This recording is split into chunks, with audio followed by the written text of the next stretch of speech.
শুভ সকাল সবাইকে স্বাগত জানাচ্ছি নিউজ 24 নিয়মিত আয়োজন আজ সকালের বাংলাদেশে। দর্শক, আজকের পুরো আয়োজন জুড়ে আপনাদের সাথে আছি আমি তাবাসসুম আহমেদ। আমরা কিন্তু যেটা জানি যে আমাদের যে বাংলা কালগুলো ঋতুগুলো কিন্তু একদম শেষ পর্যায়ে চলে এসেছে। খুব শীঘ্রই অর্থাৎ আগামী মাসেই কিন্তু বাংলার নতুন বছর শুরু হবে। এই যে একটা চৈত্রের সময় একটু গরম একটু শীত, এটি একটি সুন্দর একটি আবহাওয়া, সুন্দর একটি পরিবেশ, এটি যেন সারাদিন জুড়ে আপনাদের মধ্যে থাকে সেই শুভকামনায় শুরু করছে আমাদের আজকের আয়োজন। দর্শক, আজকের আয়োজনে আমরা প্রথমেই দেখে আসবো ইতিহাসের আজকের দিনে বিশেষ কোন ঘটনাগুলো ঘটেছিল।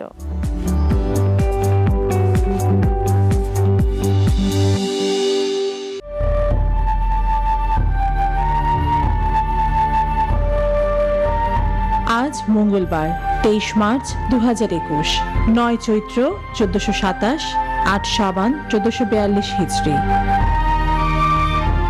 ইতিহাসের আজকের দিনে 1351 সালে ফিরোজ শাহ তুঘলকের দিল্লির সিংহাসনে আরোহণ হয়। জার্মান বাহিনী তাদের নবনির্মিত কামানের সাহায্যে প্যারিসের উপর গোলাবর্ষণ করে আজকের দিনে 1918 সালে। 1918 সালে লিথুনিয়া স্বাধীনতা ঘোষণা করে আজকের দিনে। আজকের দিনে 1920 সালে গভর্নর জেনারেল কর্তৃক ঢাকা বিশ্ববিদ্যালয় আইন অনুমোদন হয়। অ্যাডলফ হিটলার জার্মানির একনায়ক হন আজকের দিনে 1933 সালে। 1940 সালে ঐতিহাসিক লাহোর প্রস্তাব উত্থাপন হয় আজকের দিনে। 1956 সালে আজকের দিনে পর্তুগিজ শিক্ষাবিদ, রাজনীতিবিদ ও 115তম প্রধানমন্ত্রী হোসে ম্যানুয়েল বারোসো জন্মগ্রহণ করেন। ভারতীয় অভিনেত্রী, প্রযোজক, রাজনীতিবিদ স্মৃতি ইরানি জন্মগ্রহণ করেন আজকের দিনে 1976 সালে। 1995 সালের আজকের দিনে কবি শক্তি চট্টোপাধ্যায়ের মৃত্যু হয়। ইংল্যান্ডে জন্মগ্রহণকারী ব্রিটিশ বংশোদ্ভূত মার্কিন চলচ্চিত্র অভিনেত্রী এলিজাবেথ টেলর মৃত্যুবরণ করেন আজকের দিনে 2011 সালে। 2015 সালের আজকের দিনে আধুনিক সিঙ্গাপুরের জনক লি কুয়ান ইউ মৃত্যুবরণ করেন। দর্শক, আমরা দেখছিলাম ইতিহাসের আজকের দিনে বিশেষ কোন ঘটনাগুলো ঘটেছিল। দর্শক, আমরা এবার চলে যাব ইয়োগা সেগমেন্টে, কারণ আমরা সবাই জানি ইয়োগা আসলে আমাদের সুস্থ থাকার জন্য অনেক বেশি উপকারী। তাই চলুন দর্শক, দেরি না করে দেখে আসি ইয়োগা সেগমেন্ট।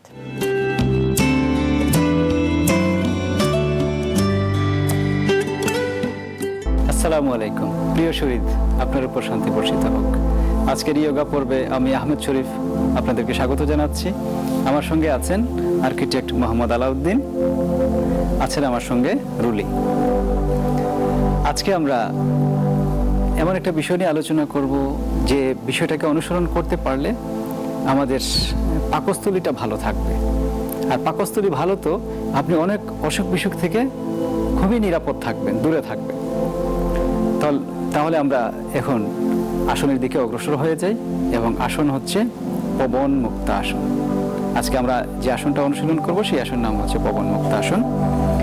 পবন মুক্ত আসন। পবন, পবন সংস্কৃত শব্দ, এটা থেকে আসছে। পবন মানে হচ্ছে বায়ু, আর মুক্ত মানে হচ্ছে মুক্ত করে দেয়া, আর আসন তো আসনই। তো যে আসন করলে পেট মধ্যস্থিত পবন মুক্ত হয়ে যায়, বায়ু বেরিয়ে যায়, গ্যাস বেরিয়ে যায়, সেই আসনটাকেই বলা হয় পবন মুক্ত আসন। তো আজকে আমরা সেই পবন মুক্ত আসনটাকে অনুশীলন করব। খুব মজার আসন, খুবই উপকারী আসন, পবন মুক্ত আসন। আমরা একটু দেখে নেই। প্রথমে আমরা দণ্ডাসনে বসি। দণ্ডাসনে বসি। এরপর দণ্ডাসনে আমরা মেরুদণ্ড স্ট্রেট করে বসলাম, সোজা করে বসলাম। এরপর কনুইয়ের উপর শরীরটাকে কষ্ট না দিয়ে ধীরে ধীরে আমরা বসে পড়ব। শরীরটাকে শক্তি অপচয় করা থেকে বিরত রাখতে হবে। তো আমরা যদি এই নিয়মটা ফলো করে শুই তাহলে এই শক্তিটা অপচয় হয় না। কনুইয়ের উপর ধীরে ধীরে ভর করে আমরা শুয়ে পড়ি। শরীরে কোনো কষ্ট পাবেন, আরামসে আপনি শুয়ে পড়তে পারবেন। এই হচ্ছে আমাদের শুয়ে পড়ার ভঙ্গিমা। এই অবস্থায় আমরা রিল্যাক্স থাকলাম। এরপরে আমরা আস্তে আস্তে আমরা পবন মুক্ত আসনের দিকে যাব। অর্থাৎ এই আসনটা শুয়ে করতে হয়। আমরা বসাচ্ছিলাম, শুয়ে পড়লাম। এবার শোয়া থেকে আমরা আসনটা দেখাচ্ছি। এক্ষেত্রে একটা বিষয় মনে রাখতে হবে, এই পবন মুক্তাসনে আমরা দুইটা পাকেই তুলব, উপরের দিকে তুলব, কিন্তু সব সময় মনে রাখতে হবে আমাদেরকে আগে ডান পা তুলতে হবে। বলবেন কেন, এটার সায়েন্সটা কি? এটার সায়েন্স হচ্ছে যদি আপনি ডান পাটা আগে না তুলেন তাহলে অ্যাসেন্ডিং কোলন ডিসেন্ডিং কোলন, এগুলোর সমস্যা হবে।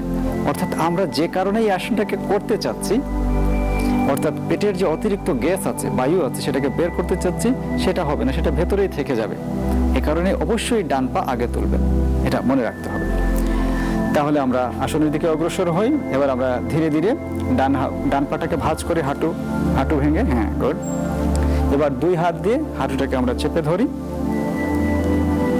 এবার আস্তে আস্তে আমরা আমাদের পেটে চাপ দেওয়ার চেষ্টা করব, অর্থাৎ আমাদের হাঁটুটাকে যতটুকু ভেতরের দিকে নিয়ে আসতে পারি, নিয়ে এসে আমরা চাপ দেওয়ার চেষ্টা করব।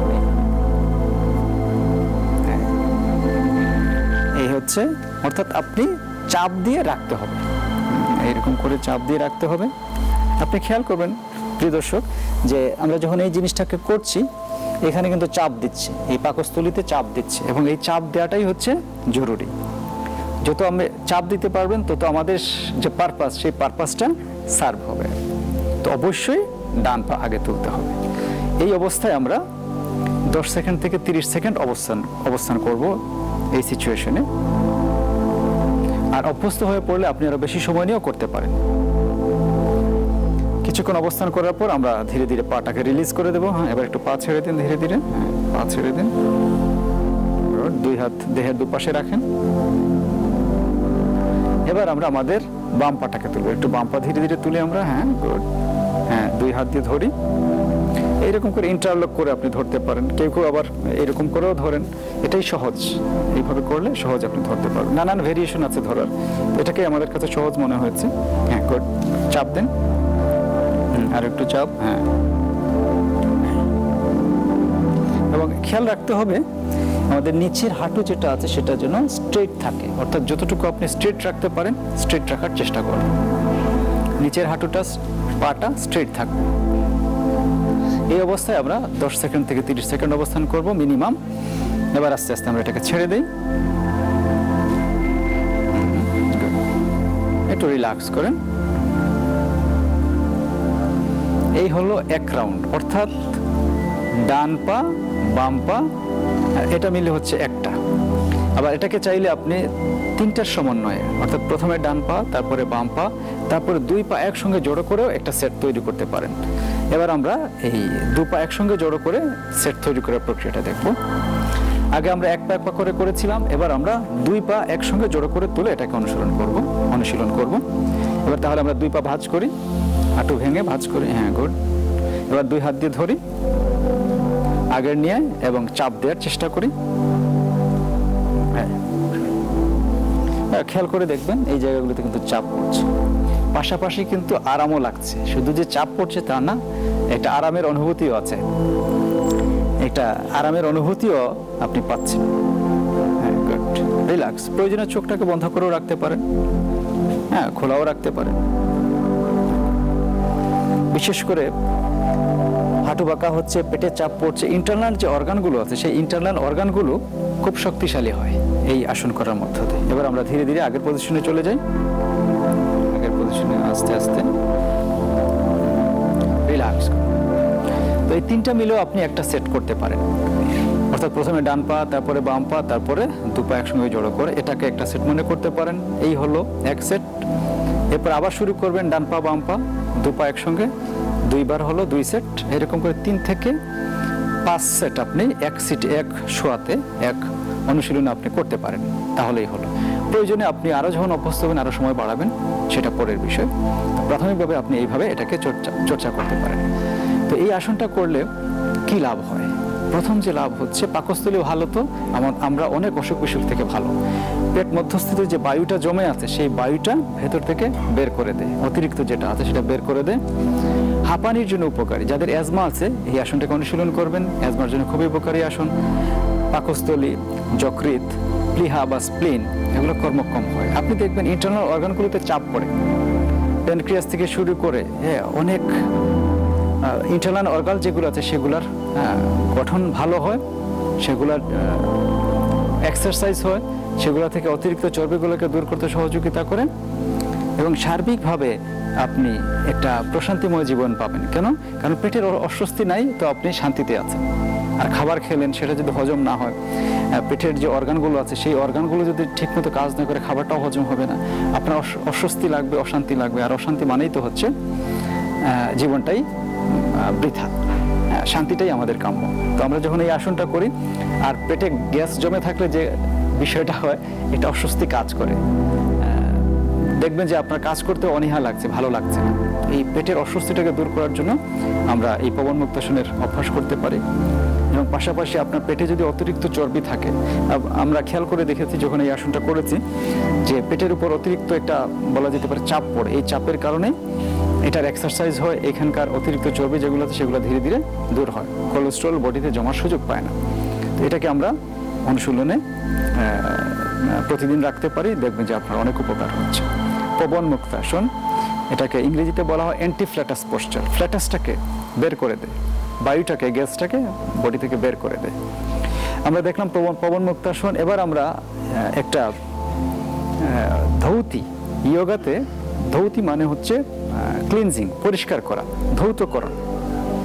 যে প্রসেসে আমাদের বডির বিষাক্ত পদার্থ বের হয়ে যায়, যে প্রসেসে আমাদের শরীর ধোয়ার পাশাপাশি, এটা পরিষ্কার হওয়ার পাশাপাশি মনটাও যখন পরিষ্কার হয়, সেটাই হচ্ছে ধৌতি। তো ইয়োগাতে এই ধৌতিটাকে অনুশীলন করা হয়। আমরা আজকে একটা ধৌতি অনুশীলন করব, যে ধৌতিকে বলা হয় সহজ অগ্নিসার ধৌতি। সহজ অগ্নিসার ধৌতি মানে ইজি ফায়ার ক্লিনজিং। অগ্নি, অগ্নি মানে হচ্ছে আয়ুর্বেদে, ন্যাচারোপ্যাথিতে বা আয়ুর্বেদে অগ্নি মানে হচ্ছে হজম সংক্রান্ত। আর আরেকটা অগ্নি হচ্ছে আগুন। তো যখন আমরা পেটের অস্বস্তিতে থাকি তখন কিন্তু ভেতরে আসলে আগুনই জ্বলে। আর আরেক অর্থে যদি আমরা বলি যে হজম শক্তি যদি ঠিক না হয় তাহলে কোনো কিছু ভালো হয় না। তো এই অগ্নিটাকে ভালো রাখার জন্য, হজম শক্তিটাকে ভালো রাখার জন্য, ভেতরের অগ্নিযুক্ত অস্বস্তিটাকে দূর করার জন্য আমরা এখন যে প্রক্রিয়াটাকে অনুশীলন করব সেটাই হচ্ছে সহজ অগ্নিসার ধৌতি। এটাকে আমরা এখন দেখব। আমরা ধীরে ধীরে উঠে বসি, নির্দিষ্ট প্রক্রিয়া, শোয়া থেকে ওঠার নির্দিষ্ট প্রক্রিয়া আমরা উঠে বসি। গুড। এবার দুই পা সামনে ছড়িয়ে বসি, দুই পা সামনে ছড়িয়ে বসি। এখন আমরা যে আসনে বসে আছি সেই আসনের নাম হচ্ছে দণ্ডাসন। এই দণ্ডাসন থেকেই আমরা পদ্মাসনে যাব। পদ্মাসনে গিয়ে আমরা এই অগ্নিসার ধৌতিটাকে অনুশীলন করব। তো অগ্নিসার ধৌতি পদ্মাসনে যেই করতে হবে তা না। আপনি যদি পদ্মাসনে বসতে না পারেন তাহলে আপনি সহজ যে কোনো ধ্যানাসনে বসেও করতে পারেন। বিশেষ করে সুখাসন, বজ্রাসন, সেই আসনগুলোতে বসেও আপনি এই অগ্নিসার ধৌতিটাকে অনুশীলন করতে পারেন। তো আমরা এখানে পদ্মাসনে বসেই দেখাচ্ছি। প্রথমে ডান পাটাকে আমরা ভাঁজ করে নেই, ডান পাটাকে ভাঁজ করে নেই। আস্তে আস্তে গোড়ালিটাকে পেটে লাগানোর চেষ্টা করি, অর্থাৎ উরুর উপর দিয়ে নিয়ে। এবার অন্য পাটাকেও একইভাবে করে ফেলি। একটু ইজি করে আমরা একটু বসে, ইজি রিল্যাক্স করে বসি। দুই হাত হাঁটুর উপরে রাখি। এই পদ্মাসনে বসে আমরা করতে পারি। আর যদি পদ্মাসন না পারেন, সুখাসন, বজ্রাসন। গুড। এবার যে কাজটা করতে হবে, একটা বিশেষ মুদ্রা আমাদেরকে আয়ত্ত করতে হবে। মুদ্রা বলতে একটা বিশেষ ভঙ্গি। ভঙ্গিটা হচ্ছে এই, অর্থাৎ আমাদের যে মধ্যমা আছে এই মধ্যমাটাকে আমরা টাচ করব, বুড়ো আঙ্গুল দুটোকে উপরের দিকে রাখবো, বুড়ো আঙ্গুল দুটোকে উপরের দিকে রাখবো এইভাবে। তো এই যে আমরা করলাম, এটাকেই আমাদের নাভিতে আমরা নিয়ে যাব। আর যে বুড়ো আঙ্গুল দুটো আছে নাভিতে রাখলাম, মধ্যমা যে দুটো একসঙ্গে জড়ো করলাম সেটা এখানে রাখলাম। আর বুড়ো আঙ্গুলটাকে পাঁজরের শেষ মাথায় আমরা নিয়ে যাব এবং এইভাবে চারটা আঙ্গুল, চারটা আটটা আঙ্গুল, আর পেছনে আমাদের বুড়ো আঙ্গুল দুটো এভাবে থাকলো। এরপর আমরা আমাদের বিশেষ প্রক্রিয়ায়, অর্থাৎ চারটা আটটা আঙ্গুল সামনের দিকে আছে, এই আটটা আঙ্গুল দিয়ে চাপ দেব, পাকস্থলীতে চাপ দেব, ছেড়ে দেব। হ্যাঁ, টাইট, রিল্যাক্স। টাইট করব, ছেড়ে দেব, চাপ দেব, ছেড়ে দেব, থামার দরকার নেই, চাপ দেব, ছেড়ে দেব। এই হচ্ছে আমাদের সহজ অগ্নিসার ধৌতি। তাহলে আমরা একটু দেখে নেই। হাতের পজিশন এই, হ্যাঁ, গুড। এবার এটাকে নাভিতে নিয়ে যাই, গুড। বুড়ো আঙ্গুলটাকে আমরা পাঁজরের শেষ মাথায়, যেখানে হাড় গিয়ে শেষ হয়েছে সেই দিকে আমরা নিয়ে যাই, পেছন দিকে। প্রিয় দর্শক, খেয়াল করবেন যে চারটা আটটা আঙ্গুল এখানে আছে। হ্যাঁ, আটটা আঙ্গুল থাকছে। আঙ্গুলগুলো জড়াবস্থায় থাকবে, একসঙ্গেই থাকবে। তাহলে চাপ দেওয়াটা সহজ হবে। এবার দম স্বাভাবিক রেখেই আমরা এই 8টা আঙ্গুল দিয়ে চাপ দেব, ছেড়ে দেব। হ্যাঁ, পেটে চাপ দেন, হ্যাঁ ছেড়ে দেন, ঝট করে ছেড়ে দেবেন। চাপ দিচ্ছেন, ঝট করে ছেড়ে দেবেন, চাপ দিচ্ছেন, ছেড়ে দিচ্ছেন। আবার বেশি করতে গিয়ে আঙ্গুলগুলো এইরকম করা যাবে না। হ্যাঁ, 4টা আঙ্গুল দিয়ে সমানভাবে চাপ দেবেন, ছেড়ে দেবেন। হ্যাঁ, চাপ দেবেন, ছেড়ে দেবেন, চাপ দেবেন, ছেড়ে দেবেন, চাপ দেবেন, ছেড়ে দেবেন। আঙ্গুলগুলোকে একসঙ্গে আমরা রাখার চেষ্টা করব, তাহলে প্রক্রিয়াটা খুব সহজভাবে হবে, সুন্দরভাবে হবে। গুড। এবার একটু বিশ্রাম নেন। কয়বার করবেন এই অগ্নিসার ক্রিয়াটা, সহজ অগ্নিসার ক্রিয়াটা আপনি বা ধৌতিটা আপনি এক সিটিংয়ে কমপক্ষে 20 বার, কমপক্ষে 20 বার করবেন। আর সময় সুযোগ থাকলে, সামর্থ্য থাকলে আরো বেশিও করতে পারেন। কি লাভ? এটা করলে যাদের অ্যাসিডিটি আছে তাদের জন্য উপকারী। হ্যাঁ, অ্যাসিডিটির যন্ত্রণায় যারা কষ্ট পাচ্ছেন তাদের জন্য উপকারী। আমাশয়, ডিসেন্ট্রি যাদের আছে তাদের জন্য উপকারী। হ্যাঁ, ডায়রিয়া যাদের হয় তাদের জন্য উপকারী। হ্যাঁ, এটা আপনি করবেন, দেখবেন যে আপনার যা আছে সেগুলো ক্লিয়ার হয়ে যাচ্ছে। তো ডায়রিয়ার জন্য এটা উপকারী আসন এবং আমাদের পাকস্থলীটাকে সার্বিকভাবে এটা ভালো রাখে। হজম শক্তিটা বৃদ্ধি পায়, ডাইজেস্টিভ সিস্টেম চমৎকারভাবে কাজ করে। অনেকের আবার কনস্টিপেশন আছে, এই কনস্টিপেশনটাকে ওই আসন দূর করে। আর পেটের যে স্নায়ু, এই স্নায়ুগুলোর গঠনটা ভালো হয়, শক্তিশালী হয়। পেশির, পেট মধ্যস্থ যে পেশি আছে সেগুলোর গঠনও ভালো হয়, সেগুলো ভালো করে কাজ করে। পেটে অতিরিক্ত চর্বি জমতে পারেন। আপনি খেয়াল করে দেখেন যখন চাপ পড়ে স্বাভাবিকভাবেই এখানে অতিরিক্ত মেদ জমার সুযোগ থাকে না। আবার প্রোস্টেট গ্ল্যান্ডের সমস্যায় অনেকেই ভোগেন, তাদের জন্য কিন্তু এই আসনটা বা ইনডাইরেক্টলি উপকারী হয়। এই জন্য আমরা এটাকে অনুশীলন অব্যাহত রাখবো। সহজ অগ্নিসার ধৌতি কমপক্ষে 20 বার, আর সময় সুযোগ থাকলে আরো বেশি করে করব। তাহলে প্রিয় সুহৃদ, আমরা একটা আসন দেখলাম, পবন মুক্ত আসন। তারপর একটা ক্রিয়া দেখলাম বা ধৌতি দেখলাম, সেটার নাম হচ্ছে সহজ অগ্নিসার ধৌতি। আজকে আমরা এই যে ইন্টারনাল অর্গান নিয়ে এত কথা বলছি, তো ন্যাচারোপ্যাথিতে এটার চমৎকার একটা টিপস আছে, সমাধান আছে। ন্যাচারোপ্যাথিতে অনেক টিপস আছে, তার মধ্যে একটা টিপস যদি আমরা অনুসরণ করি আমাদের দৈনন্দিন জীবনটা খুব সহজ হবে। কি করতে পারি? ফল যখন খাবেন, ফ্রুট যখন খাবেন, পুরো ফ্রুটটা খাবেন। আমাদের অনেকের টেন্ডেন্সি আছে যে আমরা কি করি, যে ফলের জুস খাই, এটাকে রস করে খাই। রস করে খেলে যে অসুবিধাটা হয়, যে টোটাল ফলটা খেলে যে উপকারটা পেতেন সেই উপকার থেকে আপনি বঞ্চিত হন। কি উপকার? সেটা হচ্ছে ফলের মধ্যে যে আঁশ থাকে, ফাইবার থাকে, এটা কনস্টিপেশনের জন্য খুব চমৎকার। কনস্টিপেশন থেকে নিরাময় লাভ করার জন্য খুবই উপকারী। পাশাপাশি আপনার বডির যে কোলেস্টেরল আছে অতিরিক্ত, সেই ফাইবারগুলো বডির কোলেস্টেরলগুলোকে শোষণ করে নেয়। এ কারণে আমাদের ফল পুরোটাই খাওয়া উচিত, এটাকে জুস করে খাওয়া উচিত না। আপনি দেখেন, আপনি যখন একটা পেয়ারা খান, একটা আপেল খান, এই পেয়ারা আপেল আপনি জুস করেও খেতে পারেন, কিন্তু জুস করে খেলে কি হবে, এই যে অতিরিক্ত উপকার, সেই উপকারগুলো থেকে আমরা বঞ্চিত হচ্ছি। একটা আপেল যখন আপনি খাচ্ছেন, আপনার দাঁতের উপকার হচ্ছে, দাঁতটা সুন্দর হচ্ছে, দাঁতের এক্সারসাইজ হচ্ছে, এবং দাঁতে যে ময়লাগুলো জমে থাকে এটা অনেকটাই এই যে আপেল যখন খাচ্ছেন, পেয়ারা যখন খাচ্ছেন, তখন কিন্তু পরিষ্কার হয়ে যাচ্ছে, মাড়িটা শক্তিশালী হচ্ছে, মাড়ির উপকার হচ্ছে। তো ফল যখন আমরা খাবো আমাদের প্রাকৃতিক বিজ্ঞান অনুসারে, ন্যাচারোপ্যাথি অনুসারে, তখন দেখবেন যে আপনি খুব চমৎকারভাবে আপনার মাড়ি ভালো থাকছে, দাঁত ভালো থাকছে, হজমটা ভালো হচ্ছে। কারণ যত আপনি বেশি ফলটাকে মুখের ভেতরে রাখতে পারবেন, তত আপনার এখান থেকে স্যালাইভারি গ্ল্যান্ড থেকে জিনিসগুলো নিঃসৃত হবে, এনজাইমগুলো নিঃসৃত হবে। এনজাইম নিঃসৃত হলে খাবারটা খুব দ্রুত হজম হবে, আর যত দ্রুত হজম হবে আপনি অতিরিক্ত ওজন থেকেও বেঁচে থাকতে পারবেন। তো এই টিপসটাকে আমরা ফলো করতে পারি আমাদের জীবনটাকে সহজ করার জন্য। প্রিয় শরীর, আপনারা সবাই ভালো থাকুন, সুস্থ থাকুন এবং আনন্দময় একটা জীবন উপভোগ করুন, সেই প্রত্যাশা করে আজকের পর্ব আমরা এখানেই শেষ করছি। আল্লাহ হাফেজ।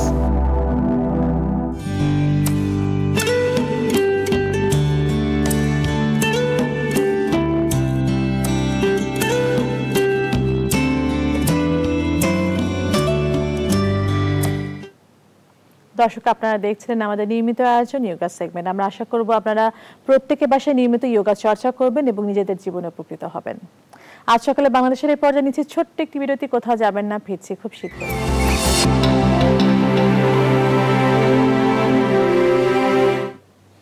দর্শক আরো একবার স্বাগত জানাচ্ছি আজ সকালের বাংলাদেশে। আমরা এই পর্যায়ে চলে যাব সংবাদপত্র পর্যালোচনায়, তবে তার আগে জেনে নেব ঢাকা থেকে এবং দেশের বাইরে থেকে প্রকাশিত কিছু সংবাদপত্রের প্রধান প্রধান শিরোনামগুলো।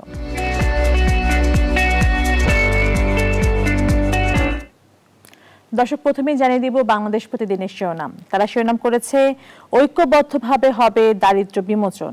এছাড়া শিরোনাম রয়েছে হাসপাতালে ফের আইসিইউ সংকট, রোহিঙ্গা ক্যাম্পে ভয়াবহ আগুন। এর কমিটি শিরোনামও রয়েছে বাংলাদেশ প্রতিদিনে। কালের কণ্ঠের দিকে নজর দিই। কালের কণ্ঠ শিরোনাম করেছে সংক্রমণ নিয়ে উৎকণ্ঠা, সতর্ক না হলেই বিপদ।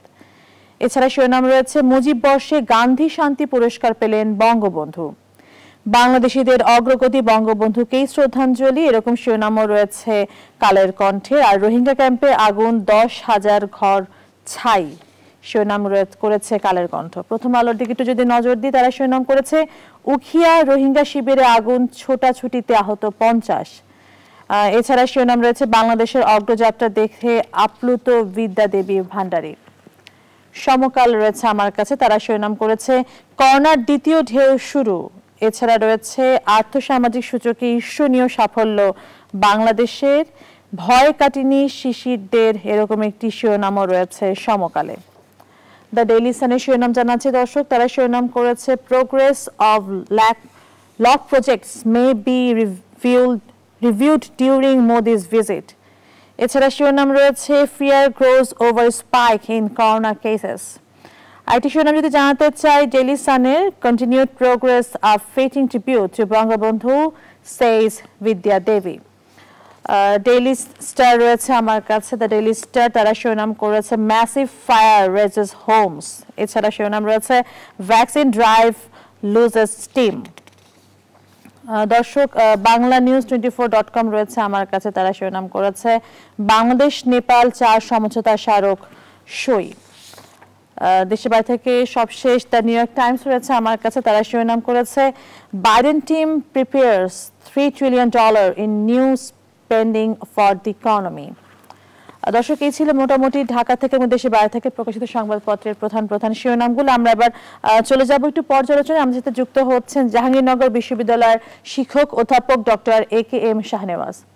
ডক্টর AKM শাহনেওয়াজ, আপনাকে স্বাগত জানাচ্ছি আমাদের আজকের আয়োজনে। জি, আপনি নিশ্চয়ই শুনছিলেন, আমি শিরোনামগুলো পড়ছিলাম, শিরোনামগুলো ধরে একটু আসতে চাই। প্রথমে যে বিষয়টিতে আসতে চাই সেটা হলো যে করোনার বিষয়টি নিয়ে। কালের কণ্ঠে শিরোনাম রয়েছে সংক্রমণ নিয়ে উৎকণ্ঠা, সতর্ক না হলেই বিপদ। আর বাংলাদেশ প্রতিদিন করেছে হাসপাতালে ফের আইসিইউ সংকট। এই যে মানুষের মধ্যে সচেতনতা সৃষ্টির যে একটি প্রচেষ্টা সরকারের পক্ষ থেকে হোক, প্রশাসনের পক্ষ থেকে হোক, জরিমানা করা হচ্ছে, রাস্তা দাঁড়িয়ে মাস্ক বিলি করা হচ্ছে যেন তারা সচেতন হন, তারপরও মানুষের মধ্যে অনীহা, তারা মাস্ক নিচ্ছে, বের হচ্ছে, কিন্তু পরিধান করছে না। তাহলে কি আর সরকারকে আরো বেশি কঠোর হতে হবে? কারণ আরো বেশি কঠোর হলে হয়তো কথা এরকম আসবে যে সরকারি বিষয়ে তো অতিরিক্ত কঠোর হচ্ছে, এরকম একটি সম্ভাবনা হয়তো বা আসতে পারে। আপনার কাছে কি মনে হচ্ছে এই অনীহার কারণটি কি? প্রথমত যে আমরা কেন পৃথিবী জুড়েই এটি তো নতুন অভিজ্ঞতা এবং এখনো এমন কিছু গবেষণা হয়নি যেটা দিয়ে আমরা নিশ্চিত হতে পারবো কি করলে করোনা কমানো যাবে, কি করলে কমানো যাবে না, বা কমানো যাবে কি যাবে না। তবুও মোটামুটি একটা সিদ্ধান্ত যে এই ভাইরাস যাতে প্রবেশ করতে না পারে তার জন্য একটা প্রতিবন্ধকতা তৈরি, এবং এটার জন্য সবচেয়ে বড় ব্যাপার ছিল যে স্বাস্থ্যবিধি মানা এবং বিশেষ করে মাস্ক পরে চলা। এটা জনস্বীকৃত সারা পৃথিবীতে। আমাদের এখানে প্রথম থেকে যে সতর্কতা ছিল, একটা জিনিস পাবলিকলি এসেছে যে সাধারণ মানুষ, খেটে খাওয়া মানুষ কম আক্রান্ত হচ্ছে। হয়তো তার একটা বৈজ্ঞানিক ভিত্তি আছে যে তাদের ইমিউনিটি পাওয়ারটা ভালো, তারা খেটে খাচ্ছে, ভিটামিন ডি তাদের শরীরে আসছে, সব দিক মিলিয়ে এটা হয়তো সত্য, কিন্তু এটা তো একেবারেই স্বতঃসিদ্ধ ব্যাপার নয় যে আক্রান্ত হওয়ার কোনো সুযোগ থাকছে না। তবুও যে সতর্কতাটুকু আমরা এর আগে পেয়েছিলাম তাতে কিন্তু অনেকটা কমে এসেছিল, বেশ আশাব্যঞ্জক একটা অবস্থা তৈরি হয়েছিল। এরপরে আমার ধারণা যে টিকা চলে আসায় অনেকে টিকা নিয়েছেন, তাদের মধ্যে সাহস বেড়ে গেছে, আর অনীহা তো বরাবর ছিলই মাস্ক পরে চলা বা ইত্যাদি বিভিন্ন শ্রেণীর মানুষের মধ্যে। এই ব্যাপারগুলো আর একটু কমে যাওয়া, সেগুলোর কারণে অনেক বেশি এমনি আমরা সাহসী এবং এই ক্ষেত্রে আরো সাহসী হয়ে গেছি। এবং সাহসী হয়ে আমরা প্রায় এখন বিয়ে শাদী কক্সবাজারের লোকারণ্য সবকিছু মিলে আমরা সাময়িক করে ফেলেছিলাম, কিন্তু করোনার ভাইরাসের ভয়াবহতাটাকে আমরা আমলে আনবো। তার প্রতিফলন আমরা এখন দেখছি, হাসপাতালগুলোতে জায়গা নেই, আইসিইউতে জায়গা নেই ইত্যাদি। এখন আপনি যে প্রশ্ন করেছেন সেটাই হচ্ছে সবচেয়ে বড় কথা, কি করে এটা তো একটা জিনিস আমাদের চোখের সামনে আছে, সতর্কভাবে চলা।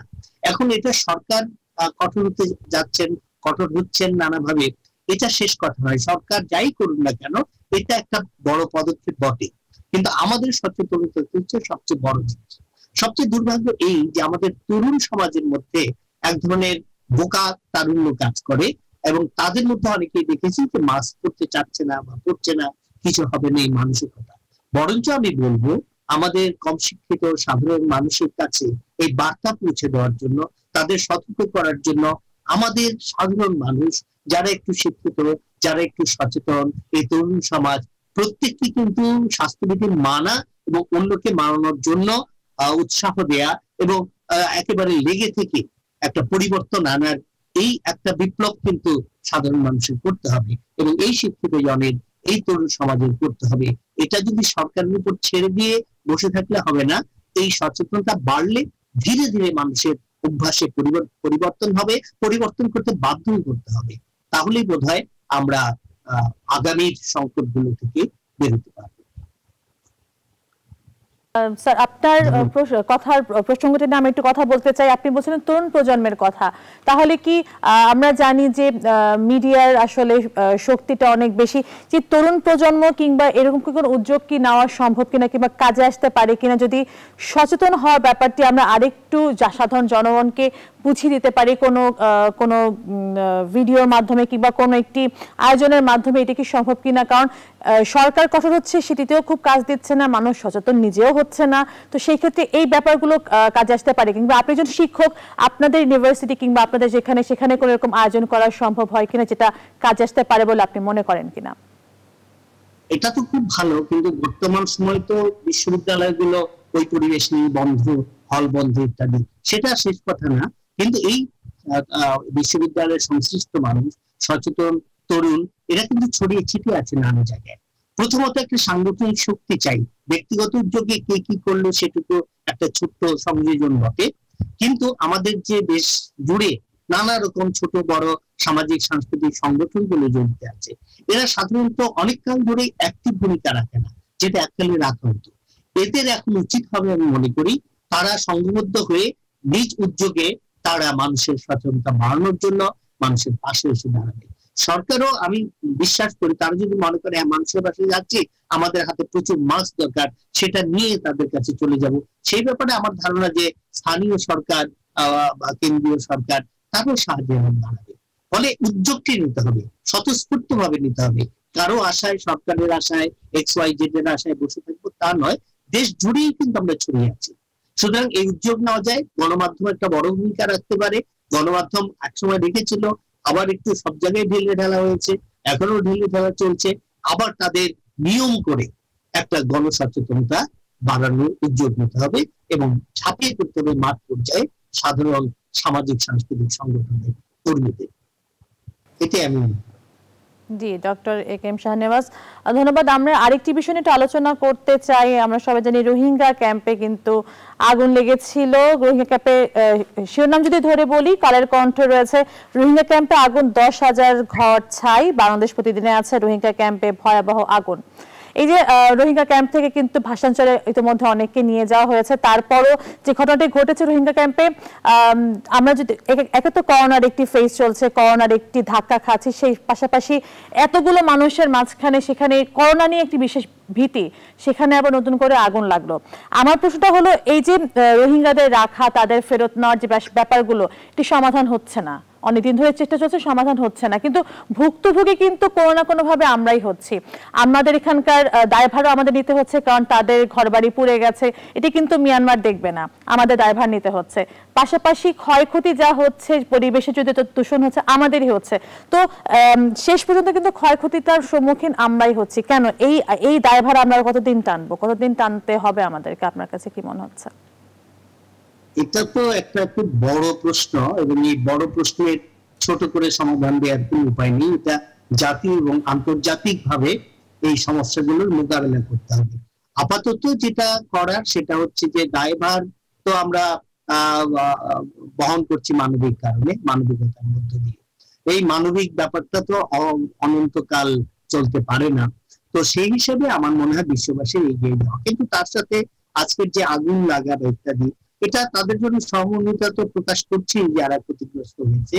কিন্তু আমার মনে হয় যে এই সময়টা, সিজনের এই শুষ্ক সময়টায় আগুনের এখন লাগছে অনেক জায়গায় আগুন, এটা একটা অত্যন্ত সতর্কতার বিষয়। আর এখানে গাদাগাদি করে যে ক্যাম্পগুলো আছে, এখানে রান্নাঘর ইত্যাদি নানা জায়গা থেকে আগুন শুরু হতে পারে। আমি ছবিতে, টিভিতে কালকে যা দেখলাম, মনে হচ্ছিল প্রবল বাতাস বইছিল, ফলে আগুন ছড়িয়ে যাচ্ছে দ্রুত।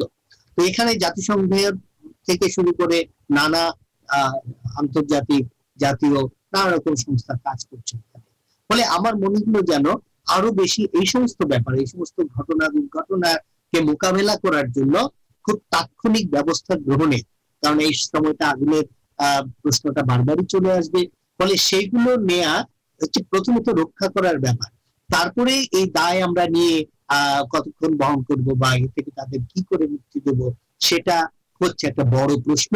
সেই বড় প্রশ্নের বড়ভাবে সমাধান, কিন্তু তাৎক্ষণিক সমাধানের জন্য আরো সতর্কতার আমার কেন যেন মনে হলো, যতটুকু আমি দেখলাম কালকে টিভি নিউজে, তাতে আরো বেশি ভাবা উচিত ছিল যে এই ধরনের দুর্ঘটনা ঘটতে পারে এবং ঘটলে আমরা তাৎক্ষণিকভাবে কতটা সামাল দিতে পারবো। আমি এভাবেই জিনিসটা দেখতে চাই। জি, আপনি যেটি বলছিলেন সেটি রেশ ধরে আমি একটু বলতে চাই। আপনি বলছিলেন যে যদি কোনো ঘটনা এরকম ঘটে আমরা সামলে নেওয়ার চেষ্টা করব। করোনার কারণে কিন্তু ইতোমধ্যে ফ্রন্ট লাইনে যারা আছেন, চিকিৎসক বলেন কিংবা প্রশাসনের পক্ষ থেকে, তারা ইতোমধ্যে অনেক ব্যস্ত, অনেক পরিশ্রম দিচ্ছেন। সেইখানে হুট করে আবার এরকম একটি ঘটনা, তো সেখানেও কিন্তু অনেক বেশি লোকবলের দরকার পড়ছে। তো আমরা কি প্রস্তুত আছি কিনা এত লোকবল দিয়ে করার জন্য, তাদেরকে তাদের যে যতটুকু দরকার সেবা কিংবা সাহায্য সেটুকু করার জন্য? স্বাভাবিকভাবে তো আমাদের লোকবলের সংকট রয়েছে, এটা যে কোনো বিচারই। এখন এগুলো, এই অস্বাভাবিক ঘটনা যখন এর সাথে যুক্ত হয়, তখন নিশ্চয়ই লোকবলের সংখ্যা অনেক বাড়াতে হবে। এবং এই বিষয়গুলো আমাদের কিন্তু খুব সুনির্দিষ্টভাবে চিন্তা করতে হবে। আমরা প্রায় দেখি পত্র পত্রিকায় স্বাস্থ্যকর্মীদের অভাব রয়েছে, সে আমাদের চিকিৎসকদের অভাব রয়েছে, নার্সদের অভাব রয়েছে, সেগুলো পূরণ করা যাচ্ছে না। আবার তাদের এই লোকবল যে আমাদের দেশে নেই, বেকার হয়ে হয়তো ঘুরে বেড়াচ্ছে, এগুলোর ব্যাপারে কিন্তু একটা নীতি নির্ধারণ আসু দরকার তো অনেক আগে থেকে ছিল, এখন অনেক বেশি দরকার বেড়ে গেছে, কারণ আমাদের নিজেদের সংকট এবং সেই সাথে যুক্ত হয়েছে নানা সংকট, রোহিঙ্গা সমস্যার মতো। ফলে এগুলোর ব্যাপারে কিন্তু আমাদের কি কি সংকট হতে পারে এগুলো সামনে রেখে আমাদের সব ধরনের প্রস্তুতি আরো বেশি, আরো জোরালো নেওয়া উচিত বলে আমি মনে করি। Doctor A K M Shahnewaz, আপনাকে অসংখ্য ধন্যবাদ আমাদের সাথে আজকের আয়োজনে যুক্ত হওয়ার জন্য। দর্শক, আজকের পর্যালোচনায় আমাদের সাথে যুক্ত হয়েছিলেন ঢাকায় জাহাঙ্গীরনগর ইউনিভার্সিটির শিক্ষক অধ্যাপক doctor A K M Shahnewaz. আমরা এই পর্যায়ে চলে যাব রাশিফলে, জানাবেন কেসিপাল।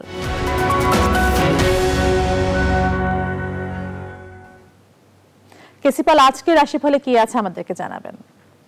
অসংখ্য ধন্যবাদ। সেই সঙ্গে নিউজ 24 এর পক্ষ থেকে সকল দর্শকদের জন্য আন্তরিক শুভেচ্ছা, অভিনন্দন। সর্বপ্রথম মেষ রাশি জাতক জাতিকা যারা আছেন তাদের জন্য আজকের দিনটিতে শুভ মিশ্র ফল প্রদান করবে। তাই তো আয় বুঝে ব্যয় করতে হবে, নচেত সঞ্চয়ের হাত পড়তে পারে। তাছাড়া মামলা মোকদ্দমা, কোর্ট কেসে শ্রম অর্থ দুটোই ব্যয় হবে, কিন্তু পারত পক্ষে ফল লাভ করা কঠিন হবে। সেই সঙ্গে মনে রাখতে হবে যে অপরিচিত কাউকে আশ্রয় দেওয়া খাল কেটে কুমির আনার সমান হতে পারে।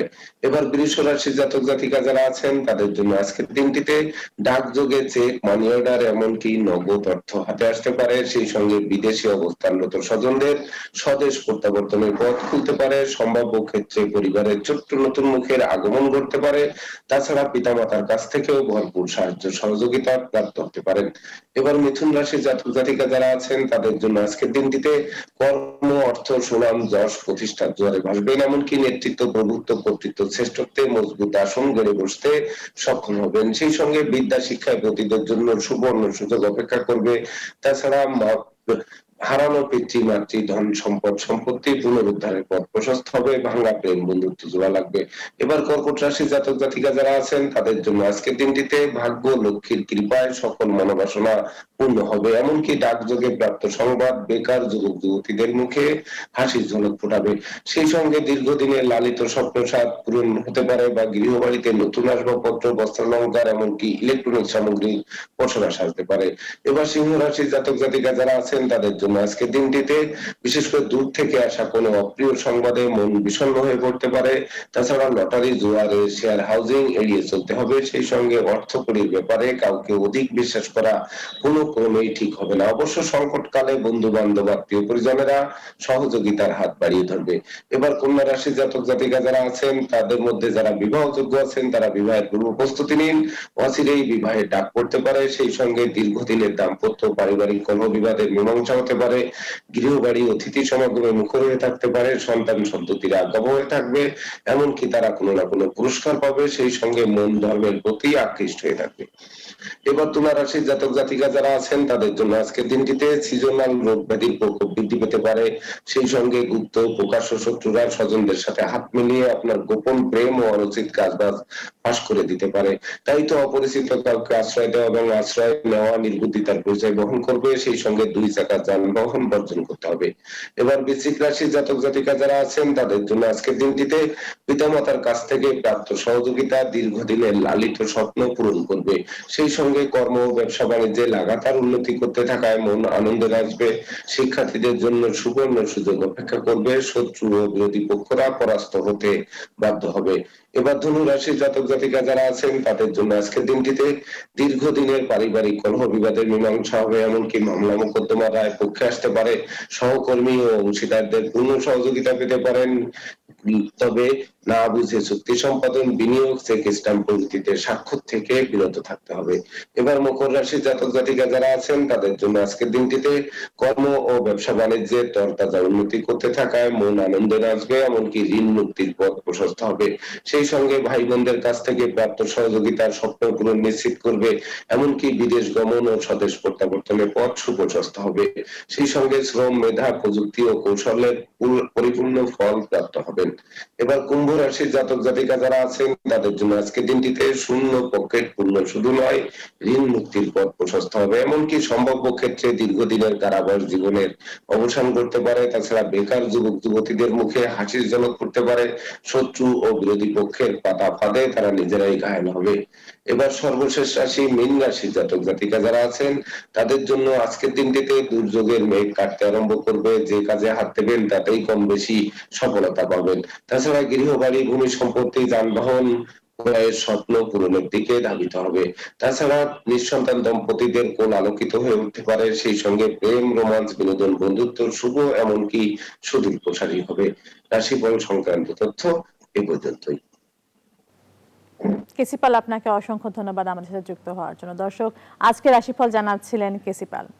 আজ সকালে বাংলাদেশের আজকের আয়োজন আমরা এখানেই শেষ করবো। আগামীকাল দেখা হবে ঠিক একই সময়। সে পর্যন্ত ভালো থাকুন, সুস্থ থাকুন এবং অবশ্যই করোনা স্বাস্থ্যবিধি মেনে চলুন।